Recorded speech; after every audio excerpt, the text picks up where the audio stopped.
Kwelahan. Pare-pareho ng shirt. Yes. Mga parang inassign pumunta sa laro. In the meantime, Pons too far away. The lead is 3. At the start of this set pa lang, we saw earlier the numbers of the unforced errors from both squads, but Creamline already had... Gandler serve in play. Valdez on the combination. Handled by Gandler. Back row at work. Pons reaches it to Gia. The shot of Carlos still alive. Santos gets near sprawling. The jam on Bea de Leon. Tracked down by Pons. And this crowd is screaming. And listen to this crowd. Enjoy the moment. Though Creamline was caught napping there. But that was a very good decision from Cayuna, setting up her middle attackers because she saw na nagsiscramble pa sa floor defense position yung Creamline. After that, a free ball. So getting at this point, 4 points. On the floor, Pons shoots. Gandler says, I'm ready for that. This one off the block. Lifted high by Negrito. Pons denied. Pons was finding that down the line angle, but Jel Cayuna was ready, and that angle is closed for Pons. Ay, ko. Kahit na nag-cross siya, may dalawang kamay na naka-ready doon sa kanya. Para yung uniform nila. Directing mo mamaya, ipan mo. Kita mo para sila grade 1, row 1. Row 1 talaga eh. No? Oh! Alianza unable to hoist it out. So lumalaki na ang lamang dito ng signal. Jel Cayuna really trying to distribute her sets well. Grabe confidence ni Gandler. Las Comunal has been generally in control of the scoring and the lead in this opening set. Mishit, but a bit of a cut shot from Santos actually. Here comes Cayuna, sets Santos again, but Katindig reading it well. Santos tries it again and finds the open spot. Sobrang bilis mag-adjust ni Erica Santos. Earlier na-block siya sa down the line ni Eliza Valdez, but Jel Cayuna gave her another chance to find that seam in between two blockers. Usually the best. Gandler. On two we go with Cayuna. The counter by Pons. Katindig skidding. One hand on it and Carlos. Parang siya si Iron Man. Kung pwede lang niya itaas uli, no? Pero na-realize na niya nung after that first touch, hindi na makakakuha ng second. Let's see. And there you have it. Yeah. Erica Santos getting the first set win for Signal by that opposite hit, finding the hands of Eliza Valdez. And Pure Gold, always Panalo. Play of the set brought to you by Pure Gold. The Pure Gold, always Panalo. First set ends at a 25-21 count. And siyempre may element of surprise. In the meantime, hindi naman pwede lagi mong gagawin yan. Pero ito, it worked. Kumawi din si Jel Cayuna with that 1-2 play.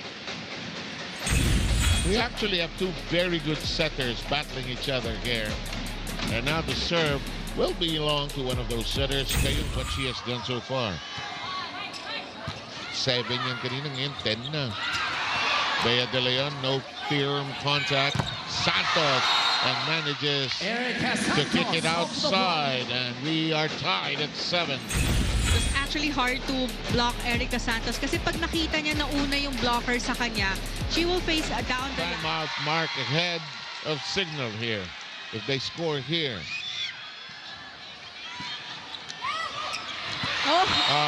Cayuna so flexible and so versatile. We're not to that 15. So we're seeing a lot of 1-2 plays from both players. So it's important for them not to forget that they are in the front row. They could easily do that if the first ball or defense is too near the net. Look it away or take it away. It'll be fought for in every toss and spike in every volley. That's inside, down the line hit from Erica Santos. What can she not do on that right flank? Spike of the set at insenyo ng Duncan, pasalubong ng bayan. To see Erica for Signal with 11, Gandler with 8. Pons has 7. Pons keeps that in play. Here comes the set by Cayuna. Oh!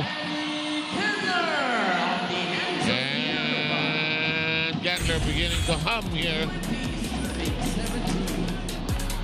Gandler now with 9.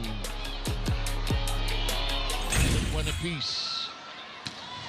Signal took the first, Creamline roaring back in the second. Santos shoots away. De Guzman tosses it. Handled well. Cayuna says, get out of there. Santos. Natindig, inabot kay Cayuna. Na pick up ni Gandler. Lalong isip. Carlos with a post. Valdez. Gandler. Lalong isip. Gets it to Bay. Talagang diniin na lang ni Lalong Isip sa down the line. Bantay sarado na yung cross-court nila. Much better defense we're seeing now from the Cool Smashers. But she saw the gap in that. Santos, but if Lalong Isip can get something going, ooh, sloppy reception. You don't see that all the time. That is now 3 straight points coming. Gia serving. Cayuna setting. Gandler gets that to fall in.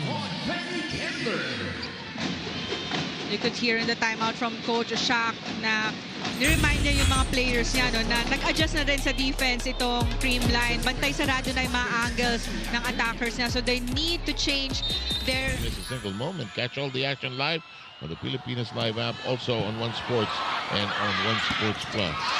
Did she get the corner? Yes, she did. Yes, she did. After that second technical timeout, that was a good quick hit.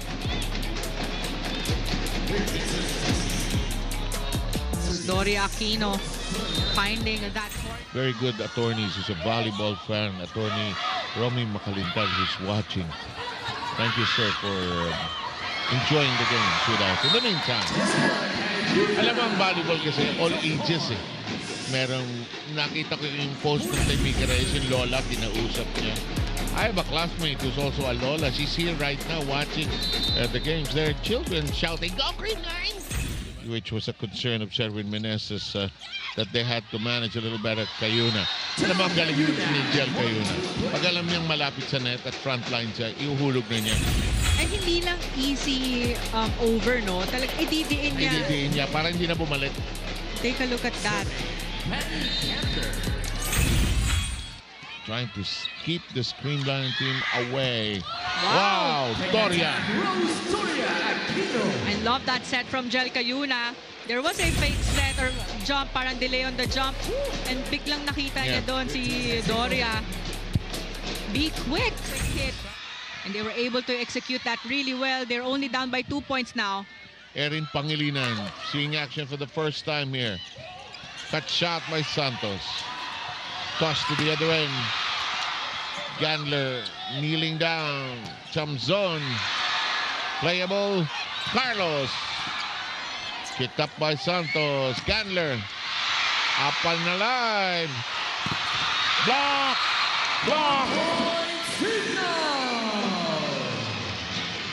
Good anticipation on the net. Take a look at that block point down the line. Challenge tayo. What will the challenge be? 5 points have been all de Leon. So that's a good one. Oh! Oh, naputasan sila sa likod. Nakita, di kayo na yun. Yung mga 1-2 play na ganyan, no? Kahit ang layo ng push. Targeting corner pocket. Back to the semi-final, Signal Super Spikers! I'm here with our standout player, Jel Cayuna, who put up 35 excellent sets and 11 points. And of course, her teammates are showing her so much love. Congratulations once again, Jel! Nakausap kita kanina at ang sabi mo sa akin, mas madiskarte ang laro mo today. So paano mo yon ginawa? Sorry, hindi ko narinig, pero magpapasalamat na ako sa teammates ko kasi grabe yung kapit talaga. And yung coaches, yung effort nila sa training kahapon, grabe talaga, binigay talaga nila lahat. And binigay nila sa amin lahat ng discard strategy para sa game na to. And ayun, apply namin kanina and sobrang thankful ako sa bawat isa talaga kasi kinapitan talaga namin. Kitang-kita talaga yung kapit effort at hustle nyo kanina. Galing kayong talo last game. At ngayon, ano ang natutunan nyo at dadalhin nyo sa semifinals? Siguro yung kapag pressured game na, kunwari crucial, talagang na-overcome na namin siya. And ayun, yun yung dadalhin namin sa semis. For sure. And, Jel, alam namin na hindi naging madali para makuha ang semifinals ticket na to. Para kanino mo to ginagawa? Para kanino nyo to ginagawa? Siyempre sa family ko, sa nanay ko, and siyempre sa mga teammates ko, coaches, and sa lahat ng sumuporta namin, and siyempre sa management na patuloy pa rin kami sinusuportahan hanggang doon. At ano ang makita ng ating PVL fans during the semifinals sa Signal? Minun lang. Yun po, magtatrabaho pa po kami para mas maibigay pa kami magandang laban at mag-enjoy po ang PVL fans, lahat ng supporters. Ayun. Okay, aabangan namin yan, Jel. Congratulations ulit sa'yo at pati sa Signal Super Spikers. Let's wrap this match up, Sev and Paneng.